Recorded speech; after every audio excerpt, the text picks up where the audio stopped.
Picking up right where we left off, guys. What's going on, everyone? DC3 Johnson here with another NBA 2K My Rebuild with the Cleveland Cavaliers. So we just signed our rookie that we drafted, and we're just taking care of qualifying offers right now. If you haven't seen the previous part, definitely urge you to check it out, so that way you're up to date as to what exactly is going on with the team moves and stuff like that. So right now, first thing we gotta do is we just gotta double check contracts here. So definitely we want to move on from Patrick Beverley. I mean, he's only going to start to decline, and you know, first day of free agency is always the best time to do so because everyone has a bunch of money to spend all of a sudden. So we move on for a couple picks there. We do end up signing our two G League guys, which is exactly why you should always sign G League players. So we're able to get him on restricted free agency, so we still have him for another year. Player progression, everyone pretty much was in the green, so nothing too bad. Zubac, I think, it just might have had a little bit of a down year, probably coming off the bench, probably not being used to that kind of a role. And obviously we doubled down on Colin Sexton, even though this is his final year of his contract. We really want to push his development here and really stack it. We also, since now that we have Larry Nance on the starting lineup, we do also want to make sure this is probably his final year before he basically levels out from his peak. And so, since I think we are going to be a very strong team this year, we are going to double down and really trade our pick away just to see if we could get a better pick here. And so we do pull the trigger on a top 10 protected pick for the following year, because like I said, I don't really think our pick will be worth as much. I do see us being a top 3 in the East easily. So then the other thing you want to do is you want to take advantage of this of the player mentorship, just so that way you get your young guys to get development and get those badges upgrades, which will end up making them better players overall. And so right now, right off the get-go, look at this. We are going full steam. Look at that. 8-0, 9-0. Don't no Mobley. Mobley's the guy that we just drafted, so we don't really want to pull a trigger on him. And we are so it looks like trading away that pick really was worth our time here. And so I always like to wait a month off, I always like to wait a month before signing my G League players, just in case there's any team that's interested in signing their guys, and then we could potentially exchange. Because sometimes what I notice is that you can sometimes get hidden gems, and sometimes it's not the first or second guy you pick out from the top of the list. It's sometimes the third or fourth guy. So that's why I usually like to wait out a month, because either they sign them or we potentially have a better chance of getting a higher gem here. And so we're gonna go ahead and check well, actually, let's take care of trades first. So we might definitely want to move on from Michael Carter Williams, see if we can flip him for something. But he has a higher value, and we do get Andre Drummond into the All-Star game. So at the moment, we're gonna probably hold off on trading Michael Carter Williams. But I do want to make a move before the deadline. And so definitely the first thing we got to start off is we always want to move our two-way players. So see, right now we just got an extra pick, and right now Kyle Anderson, this is his final year of his contract, and we're going to go ahead and get a pick, as well as Denzel Valentine, who's going to give us a 2-point overall increase. Since he's also on his last year as well, so we might as well pull the trigger. We're going to be a playoff team. We need all the help we can get. And, you know, because at the end of the day, we were going to let Kyle Anderson walk no matter what, because we just probably wouldn't have the money to be able to afford him anyway. So might as well just pull the trigger on that now. So far, look at this. We're going to be 60. We're going to be a 60 win team. Like we are just dominating, which is great for Cavs fans. I know that they haven't really had a strong showing since LeBron left. And Luka, MVP, not too much of a surprise. Lonzo, 6th Man of the Year, of course. Anthony Davis, Defensive Player. LaMelo, Most Improved. And we do get Coach of the Year. So definitely that's going to work out great with our owners. come performance review time. But granted, we've been saving them a bunch of money, so they shouldn't really complain too much. We do get the all rookie first team with Mobley. Just taking a quick look at our roster, we do have an injury in with Darius Garland. We're facing New York here in the first round, #1 overall in the East. And unfortunately, it looks like he's still going to be out. Oh yeah, he's out for the entire season. So that's unfortunate, as we basically go to Philadelphia here, and it's not looking good. Yeah, okay.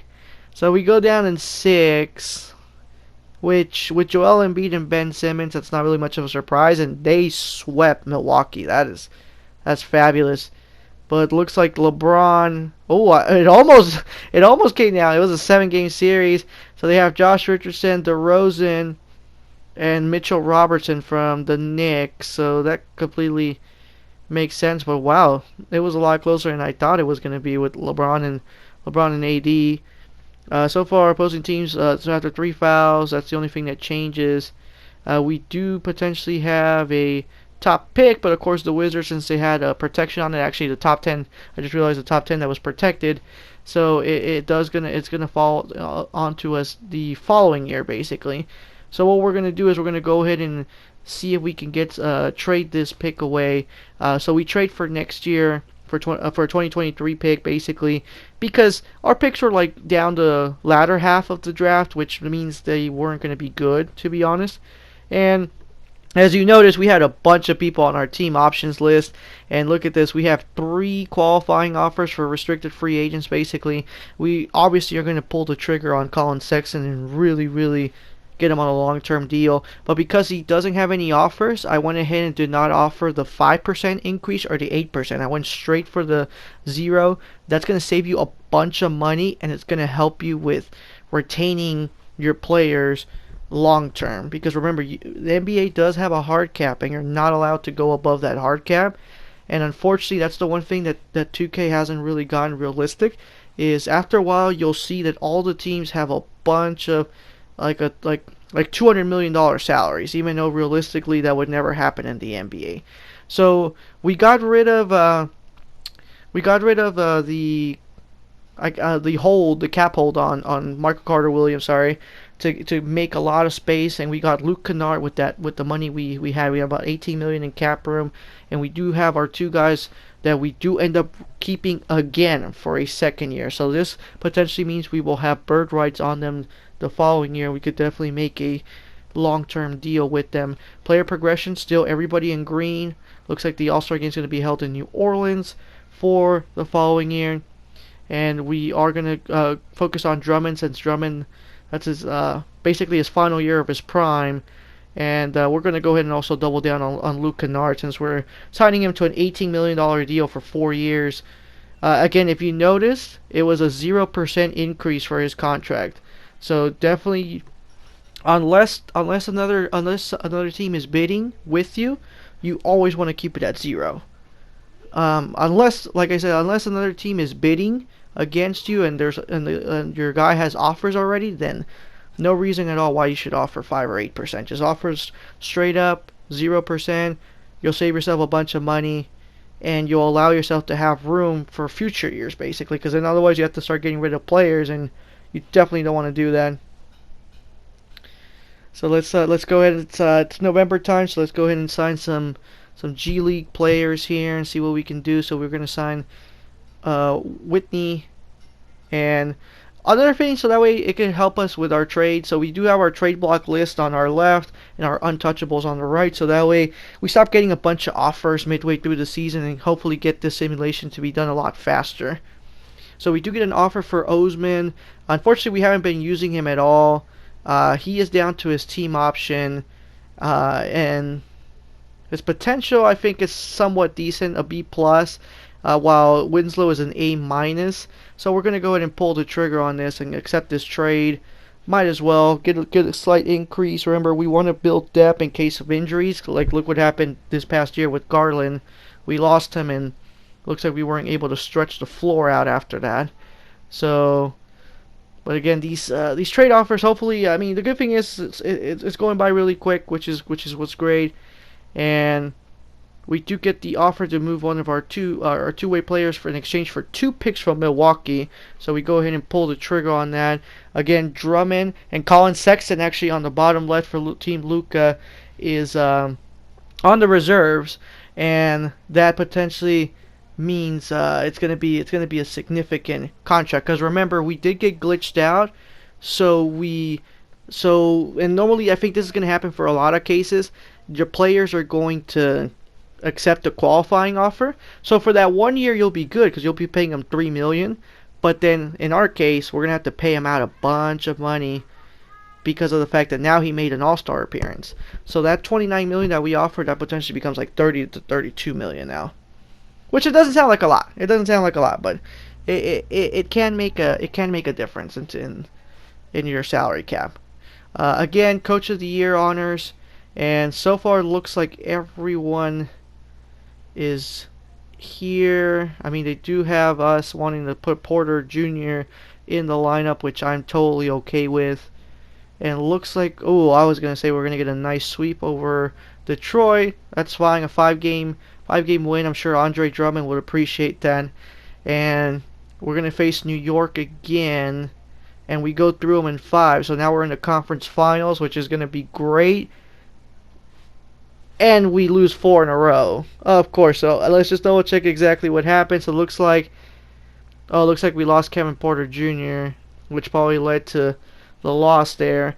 And Karl-Anthony Towns of Minnesota win their first championship in franchise history. And Chris Paul retires, Dwight Howard retires, Carmelo Anthony gets his jersey retired from Denver. Nothing in the league meetings, nothing in the league realignment.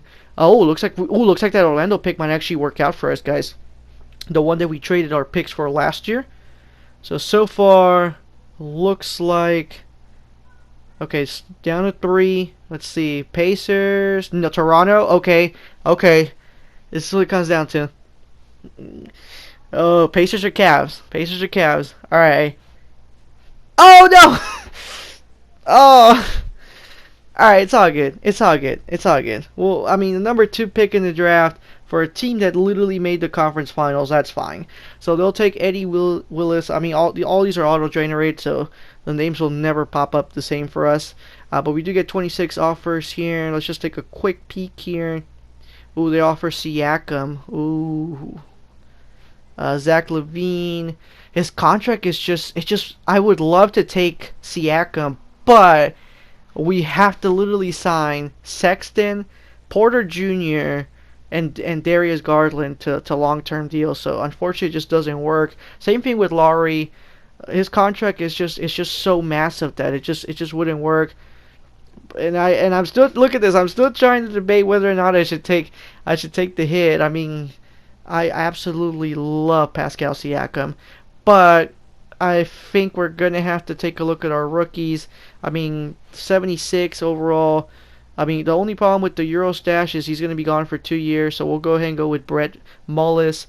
And we did have the 16th pick from Washington, which we'll go ahead and flip for 2 picks, and that pretty much takes us to the end of the draft. Look at how many qualifying offers we have, guys. Like, this is ridiculous. There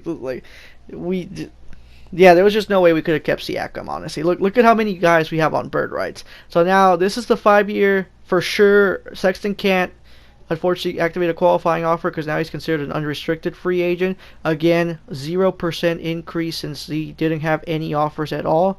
Darius Garland will go ahead and offer as well. Even though it says 2, that's basically the qualifying offer. Same thing with Porter Jr. And that's going to be our 3 for today. So we're going to hold off on doing any other contract options. Definitely want to cap hold Whitney, since look at that, 77 overall. And we basically have him as a restricted free agent, so we're able to match anything. Zubac definitely is going to be the next guy. Especially once Drummond starts declining, he's going to be hopefully the guy that's going to be able to take his place. And so we'll hold off. See, look at this right here. We're unable to decline or match anything. So we just have this far. All we could do is just advance. And that's exactly. So see, it already adjusted to to the new value, which was like 4 million. There you go, 4 million for each of those guys. And so whatever, it works out fine. So now we're going to sign Larry Nance, 2 years, 20 million, no increase. Now that we have the money, we'll sign Dylan sorry about that. I'm mispronouncing his name. And we did have the bird rights to our previous G League player, so we signed him to a 5-year deal. Look at that, 82 overall, 25 years old. It'll work out perfectly. And then we did get Daniel Gafford to a 5-year deal. We are going to flip Winslow because now since we signed our third small forward, there's no need, and we also have Whitney on the backup on the qualifying offer. So there's no need to keep Winslow at this point at all. We're just holding a spot for him, and Whitney doesn't get any offers, so we do sign him on a restricted free agent qualifying offer. So far, everybody increased as well. So we go to, and Dallas will host the All-Star game for next year. Again, double down on Sexton. We're going to double down on Zubac since we have him for 5 years. Definitely want to push him as much as we can.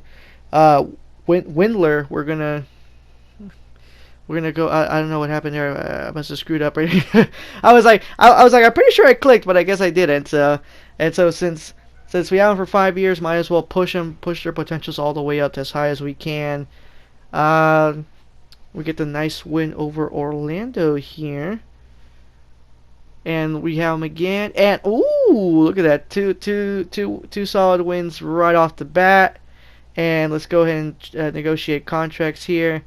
And so for G League players. So this thing will run out once because I think after 2 or 3 years, once the teams run out of money, I think that's when the G League players no longer really have a nice upgrade anymore. But right now, remember, we're doing this so that way we get picks, because basically what we do is we keep them, they develop in value, and then we sell them for picks. So that's one thing you want to keep doing until you're no longer able to do it, basically. It's one of those things. And we do get Drummond again, Colin Sexton on the right.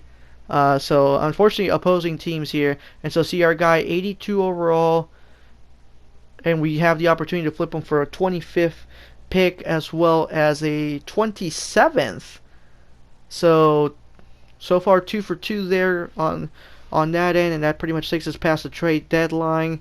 Unfortunately, with us, we haven't had the best of luck when it comes to contract extensions. No one wants to re-sign, so we'll just go ahead and skip through that. I mean, which is so surprising considering that our team has been doing really good. We've been number 1 overall for 2 years in a row, and it looks like we might potentially, 60 games. We just passed 60 games won. Giannis MVP, of course, not a surprise there. Eddie Willis, first overall pick. I guess we'll take the. Usually they always have an advantage. RJ, and then again we get Coach of the Year again for the 3rd year. And which I'm just surprised that we haven't really gotten any mentions in these, like no all defensive, second at least, or anything like that. We just get the rookies, which I feel like they're kind of excluding Cleveland a little bit in a bad way. And so we lost our point guard to our backup point guard to injury, the one we got from the G League, and we're facing the Pacers, who have the Rookie of the Year, of course. And we take them out, though, in 6 games. And we face New York again. For the 3rd year in a row, we're facing New York. We just lost. Well, Luke Kennard has a slight injury. Just taking a quick look just to see if there's anything we can do here. Any minutes that we can distribute. So far, it looks like that's going to be it, pretty much. Oh, looks like Milwaukee might take care of them. And, New York takes us out. Okay. It would have been perfect because I wanted to face Milwaukee, but I guess it's okay. And New York takes out Milwaukee. Who do they have? Okay, so they have Schroeder, who went to an 88. Jaren Jackson Hayes. Oh, of course, no. With Paul George, that makes a lot of sense why we got taken out. But unfortunately, they're no match for James Harden and the Houston Rockets, who take him out in 5. And that pretty much ends the season there. LeBron, Kyle Lowry, and other people retired as well. And unfortunately, we don't do well in the draft lottery. We had 2 possible lottery picks that go 5 and 4. That's horrible. So we'll just go ahead and flip them and see if we could get something else. Because 4 and 5 is a little bit. I mean, we might keep one and flip the other one basically. So right now we're trading away Luke Kennard. It's time, and we potentially get a Eurostash player. So he could potentially upgrade to a higher number. We'll go ahead and flip him for a pick for a future year. Try to save some money because remember we do have to sign Garland and Porter Jr. to contract. So that's part of the reason. Not that we didn't like Luke Kennard. It's just unfortunately we have to flip the money. And of course, Bayless is the one guy that had all-star level caliber talent, so we will go ahead and sign him. We're going to try to see if we could flip this pick, and we're going to go ahead and give it to Orlando. But we're going to try to see if we can get 2 picks out of them, because they've been bad for these past couple of years. In terms of we got like a number 2 pick from them last year. They want to pick from Memphis. That's fine. Memphis has been like a mid team these past couple of rotations, so totally fine there, willing to give that deal. And so we have 2 contract extension qualifying offers for our same guys from the previous year, which I like. And see, look at this, 5 years, 0%, since they have no offers. Again, flat as well. Porter Jr., we'll go ahead and offer him $27.25 per year. Again, we have bird rights.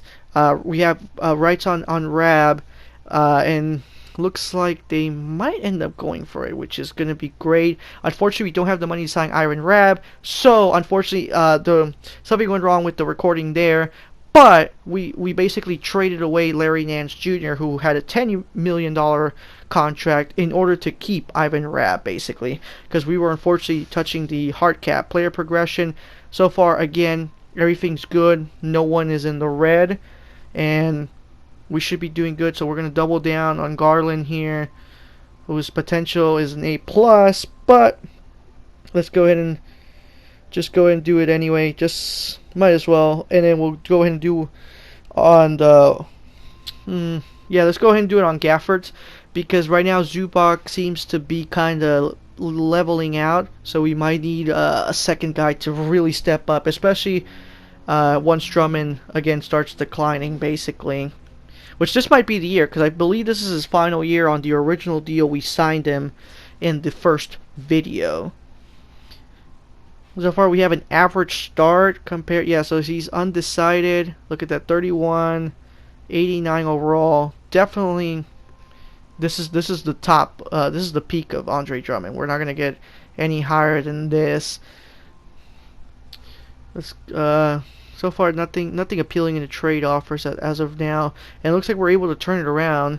So we go up to 24-9, and potentially probably a top record. Again, we do drop that game to the Sixers and the Knicks twice, so that's a little bit concerning to me.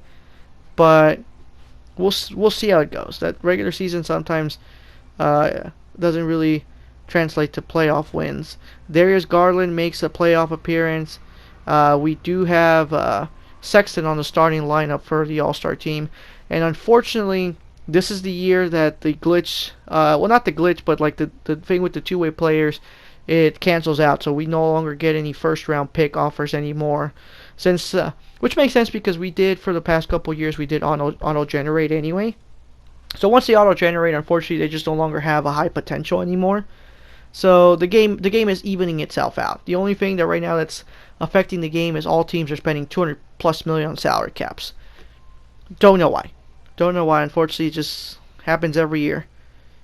And so, Kate Cunningham, Giannis, defensive player, most improved, and unfortunately, we don't get coach of the year. I guess LeBron still. I guess I don't know what happened there. And we do get all defensive second team. So see, it took them this long to get a second team. As you see, literally all-star for a couple years in a row, basically. So this was the first year we did 3 all-stars. And unfortunately, first year we get an actual award, basically.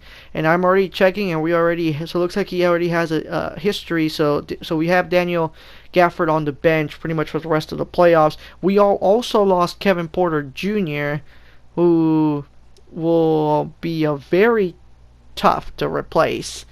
and we're facing Philly, who we dropped 2 games in the regular series, but looks like, see, doesn't translate to any playoff wins as we basically take care of them in 5 again. So, and it looks like now looks like Gafford might be back soon. Probably probably midway through the series, but we did lose Windler, which is gonna just make this a lot tougher for us, as now we're depending on Whitney to take us through, and we go past Chicago basically. So we beat them in 5, and now we're going to face Milwaukee in the conference finals. So this should be interesting. This should be interesting. Oh, perfect. Okay, perfect. Okay, perfect. Okay. So we face the Timberwolves. All right. Okay. All right. And Sexton's a little injured. I'm a little nervous. Gafford's back, but our guys, Windler, when are you back? 1 to 2 weeks. And then Porter, he's just gone, which is unfortunate. Yeah, it just says season, and it doesn't give us a timetable as to when exactly. And it is what it is. Let's just do it. Okay, first one. Oh no. Okay. Oh no. Yes. No. Oh! Alright guys, we did it. The rebuild was successful, guys. It took us 5 years. But we made 2 conference finals, and Garland is our finals MVP. We bring another championship to Cleveland, guys. And looks like we lost Sexton midway game 2 of the NBA finals. And he goes and oh my god, and we still somehow managed to win this series. Let me just take a quick peek at Windler. So it looks like Windler came back for the last 3 to pretty much seal the deal for us. Wow. Oh man, that one had my heart racing a little bit. So guys, we'll go ahead and basically leave the rebuild for the Cleveland Cavs right here. I know some of you guys are curious to see how the awards go and how the past champions and all that, for those of you guys that want to keep a track of that. If you guys would like me to continue this franchise, go ahead and leave it in the comments. For right now, I'm just going to leave it on hold and basically move on to the next team. But if you guys are definitely interested, I literally can. I'm saving the file, so we can go ahead and keep it going. If you guys would like me to, you guys take care, guys. Stay safe out there, and we'll see you soon.